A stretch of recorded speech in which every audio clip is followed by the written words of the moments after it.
دا ورور کړی دی چې زمونږ په علاقه کې ډېر خلک سړي او ښځې هغوی قبرونو له ځي او هلته لمونځونه کوي او هلته سجدې لګوي او هلته دا قبرونه ښکلوي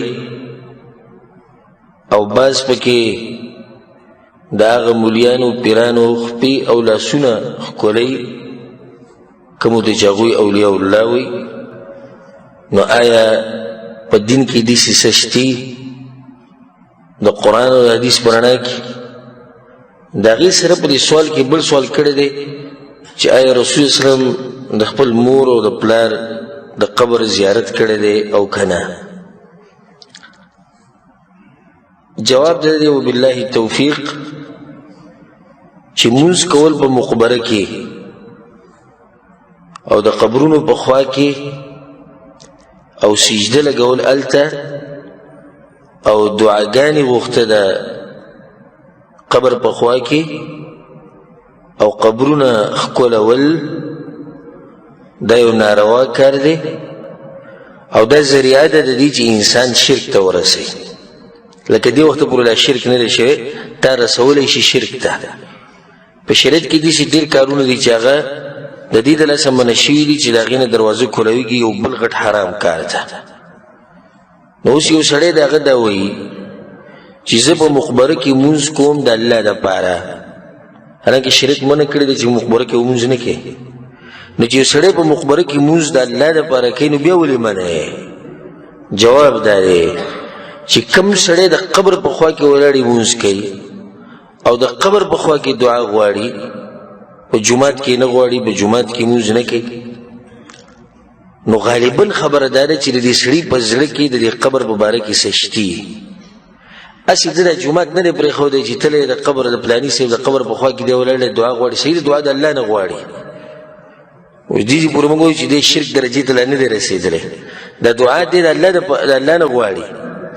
سجده هم الله ته لګوي مونځ هم د الله دپاره کوي خو دې قبر نه چې دی ځي نو په دغه ځای کې څه چل دی نو ځکه به دې هلته دا کارونه نه کوي او په رسول صلی پسې چې یو صحابي راغی یا رسول الله زه د الله دپاره اوښانه لالومه په پلاني علاقه کې رسول صلی الله هلته د جاهلیت پوخ کې څه میله خو نه لګېده د دې مشرکانو څه عبادتونه رسمونه رواجونه خو هلته نه کېدو نه یا رسول الله نه کېدو چې نه کېدو بیا صحیح ده ګور اوس دې د الله دپاره د اوښانه لالئ خو رسول صلی الله منع کو که هلته چېرته داسې کار د مشرکانو کېږي نه ته به نه ځې او که نه کېږي بیا صحیح ده دا اولنۍ مسله شو ښه که دې دا مونځ والعیاذ بالله د دې قبر والا دپاره کوي او د سجده هغه ته لګوي او د هغه نه یې قبله جوړه کړي او د هغه نه د دعاګانې غواړي نو بیا خو په دې کې شک نشته چې دا کفر او شرک دی او انسان د اسلام نه خارج کوي او غالبا خلک چې دې درګاهونو ته ځي او دې دربارونو ته ځي او دې قبرونو له ځي زموږ په دې ملکونو کې زموږ په دې علاقو کې هغوی هم د دې بابا نه غواړي هغوی د سجده هم ده ته لګوي هغوی قبله هم دا قبر ګڼي او موږ په خپلو سترګو باندې په مسجد نبوي کې لیدلي دي چې هغوی د رسول صلی قبر ته مخ کړی او قبلې ته اشاره کړي او دعاګانې غواړي او منځونه کوي په منځونو ما لیدلي نو اوس قبله ګوره کم طرف ته ته ولاړ کم طرف ته نه وي زموږ د قبلې سره څه کار دی زموږ کار خو د قبر سره دی او دا صوفي او قبر پرست خلک د دوی ټول دین د قبر په خوا شا کې تاویږي راچاویږي بس په صحیح بخاري صحیح مسلم کې دا حدیث ته د عایشه رضی الله عنها وی چې رسول صلی دا خبره کړې ده فی مرضه الذي لم يقم منه په هغه بیماري کې دا خبره کړې چې د هغې نه رسول صلی راپاڅېدلی نه و یعنې دنیا نه تللی لعن الله اليهود والنصارى اتخذوا قبور انبیائهم مساجد الله لعنت دی په یهودو او په نصاراو باندې د پیغمبرانو د قبرونو نه جوماتونه جوړ کړي نو د قبر نه جومات جوړول دا نه دی چې په قبر کې دننه جومات جوړ کړی د قبر نه جومات جوړول دا دی چې د هغې په خوشه کې مونځونه کېږي او هلته میلې لګي او هلته دعاګانې غواړي نو رسول صلی په دا خلکو باندې لعنت ویلی عایشه رضی الله عنها وی لولا ذلك ابرز قبره غیر انه خشي ان يتخذ مسجدا وی که دا یره نه وی کنه نو د رسول صلی الله علیه وسلم د قبر به هم نن ښکاره وی خدای دې لاسه الله سبحانه وتعالی پټ وساتو چې د دین هم خلکو جومات جوړو او کدا قبر کولا وې او زمونږ د خلک وې دا کوم چې دې قبرونو وبرونو سره محبت ډېر ساتي او د صوفیه څه خیال دې قبر سره سي چل کوو نو دې لاسه دا کار چې دا حرام دی دغه شان شریعت د دین هم منع کړی دی چې قبر پخول په قبر باندې لیکل کول په هغې باندې آبادي جوړول هغه ښایسته کول د دین شریعت منع کړی دی نو قبرونه چې زما ټول ته نصیحت دی چې قبرونه هغه قبرونه جوړوي چې هغه اسلامي او شرعي قبرونه یو لیش چې دا قبر د ځمکې نه اوچتي د دې دپاره چې صرف پته لګي چې دا قبر دی او خاورې په واچولو پاسې به کاڼي واچوي چې دا قبر لږ مضبوط او خبره ختمه شو مخې ته دا قبر دننه څنګه دی دا اهمه مسله ده او هغه ښایسته کېږي او بدیږي د دې انسان په عمل سره نو که ته یو سړی روالې او په مدینه کې ښخ کې او په مکه کې ښخ کې او د ده عقیده خراب کړي او د ده عمل نه هېڅ فایده ورله نه ورکوي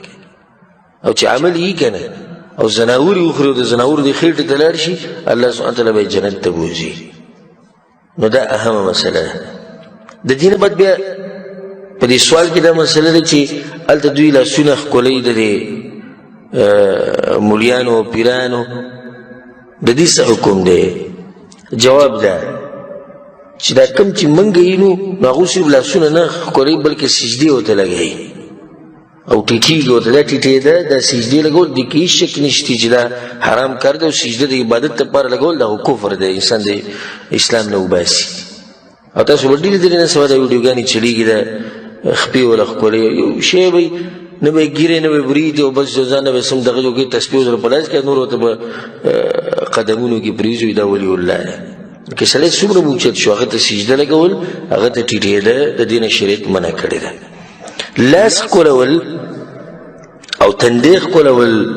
د یو عالم او د یو داسې انسان چې دغه مقامي د عزت او د احترام د لاسه د جایز دي خو په دې شرط چې دا سړی د دې د لاسه تکبر کې نه راځي دغه شان فتنه ورته نه جوړېږي او درېیم هغه دا نه غواړي خو د خلکو سره محبت دی د لاسه هغه تندی ښکلوي یا له لاس ښکلوي نو دا به جایز انشاءالله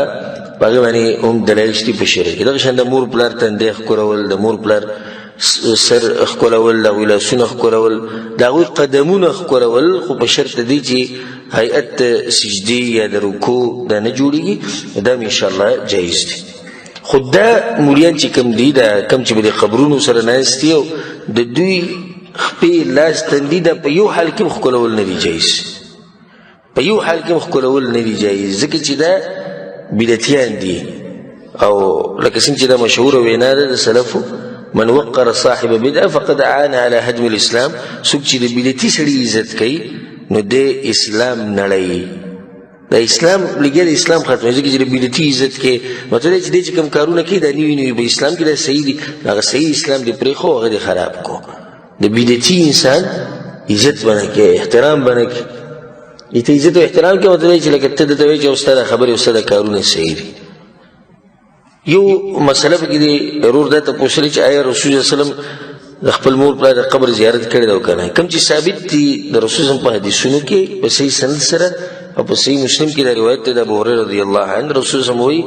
استأذنت ربي ان استغفر لامي فلم يأذن لي ما د الله نه اجازه وغوښتو چې خپل مور دپاره بخانه وغواړم نو الله ماله اجازت رانه کړو چې بخانه به ورنه غواړي واستأذنته ان ازور قبرها فأذن لي او ما ته اجازه وغوښتو چې